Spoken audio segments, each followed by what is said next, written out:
Hey y'all, I'm super excited today. I am bringing to you the first chapter of my new sci-fi YA, Chasing the Unseen. This is chapter one, Blue Eyes and it's Kiera Sutton is our main character, and this is from her POV. I am going to be reading these daily. After today, though, I will just be reading them to my members, either on my YouTube channel or on my Patreon. So you can choose which way you want to join and come on over and follow the story. But here is chapter one. With no further ado, I will do my best. I am not in any way normal person that does these types of recordings, but I'm gonna try. But let me just sip of water. Okay. My life did not flash before my eyes as the explosion ripped through the dock and flung me into the freezing water. There was no magic movie, no regrets, just darkness.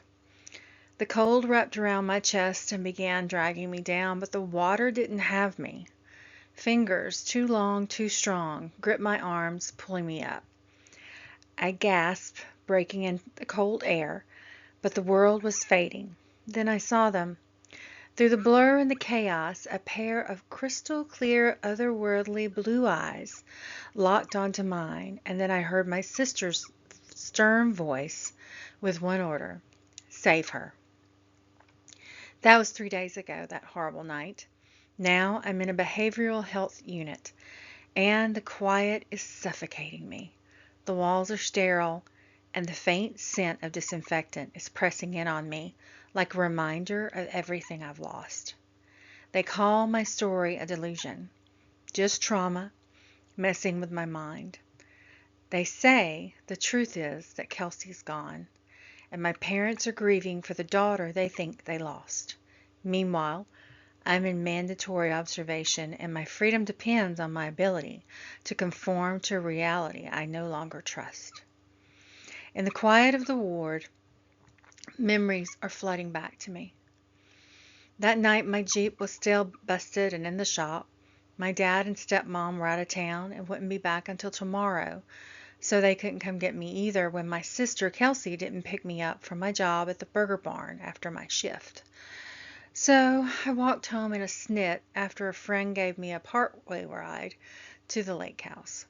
Walking home over the bridge, I felt a strange static all around me in the air. And then I saw my sister sitting on the boat dock talking to someone. I heard what sounded like lightning, but the sky was clear, not a cloud in the sky.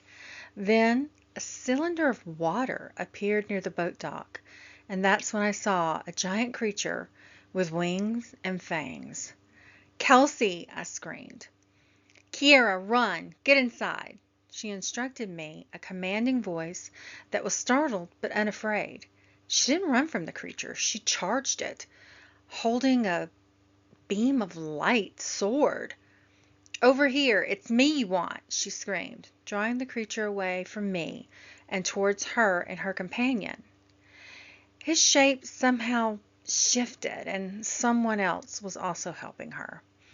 The fight moved into one of the boats my father was building. I knew I couldn't stand there and do nothing, so I ran to help my sister. As I got closer, another portal opened, or cylinder. I don't really know what to call it, and more creatures emerged, but these focused on the monster that was attacking my sister. They were tall and favored every picture of elves I'd ever seen in any movie.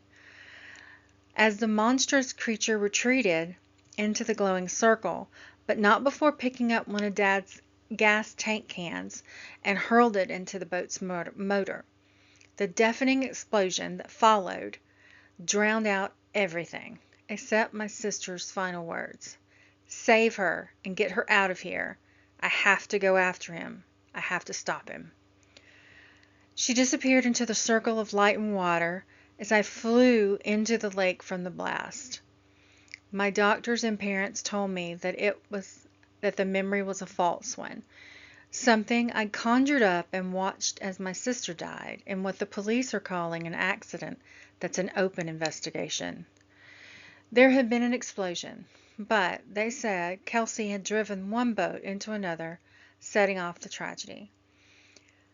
Some days I wasn't sure what I knew, but I was positive I had to accept their version of reality if I wanted to go home today. Dr. Charles entered my room with his clipboard tucked under one arm and that same comforting smile on his face. "Hey there, kiddo. Are you feeling any better today?" "Yeah, I'm sad, but better. I want to go home and sleep in my own bed," I said, steadying my voice. He nodded, but his eyes gave a flicker to the heart monitor, like my pulse could give me away. "I wanted to chat with you before your parents get here.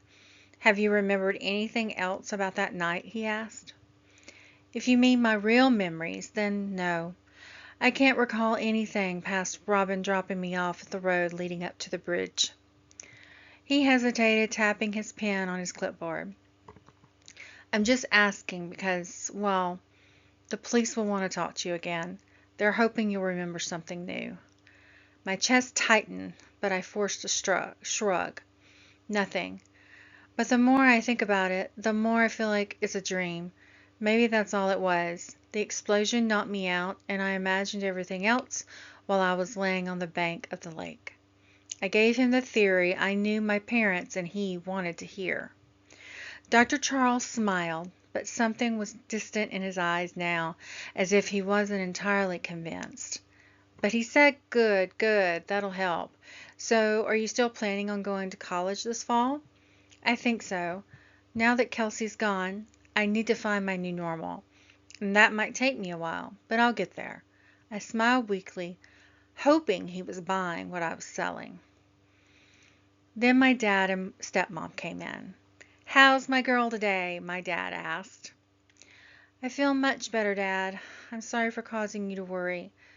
They were planning a memorial for Kelsey as her body had not been found. The police theorized complete annihilation from the blast. Maybe it was all a nightmare to deal with seeing Kelsey die in the explosion. My mind couldn't accept what it saw, therefore it made perfect sense that I had dreamed the whole ordeal. But no matter how hard I tried to believe that, there was a nagging voice that whispered, "Kelsey is still out there. She's alive." "It's all right, sweetheart. We will get through all this together, I promise," Tabby said. "She's accepted reality and is ready to go home now," Dr. Charles advised them. "Good. It'll be nice to have you with us when we plan how to celebrate Kelsey's life." My dad's voice broke when he said her name, but he quickly recovered. "Kiera, we'll leave you to get dressed, and I'll start your discharge paperwork." It was apparent Dr. Charles wanted to have a private conversation with my dad and stepmom. "Kiki here," Tabby said, handing me a fresh set of clothes. "Your favorite jeans and t-shirt." "Thanks. That'll be nice, to have something other than pajamas." I dressed as the adults all went out of the room. I would be an adult in a month, but I didn't see my dad's modus operandi of wanting to make every decision for me ever change. I would be 40 and he would still want to have a say in my choices. I didn't mind so much, but Kelsey hated it. They constantly butted heads, even though they loved each other fiercely. Tabby reappeared and asked, "Are you ready to go home?" "Yes, I'm ready to go home." But I wondered if it would ever feel like home again, if they were right, and Kelsey was truly gone. I hope you guys enjoy the first chapter. I would love it if you would support me by signing up for my memberships. It would really help me keep the channel going, and I will be more than happy to share these as I go along and read you the entire book. I love you guys. Thanks for hanging out with me. Thanks for listening. Let me know the comments below. This is just the zero draft I'm reading to you. There's obviously things that have to be fixed, so that it'll change a little bit by the time we get to the point where I'm ready to actually reveal it to the world. But that is it, and I appreciate you, and I will see you tonight at the live stream, 7 o'clock Central, 8 o'clock Eastern. Bye.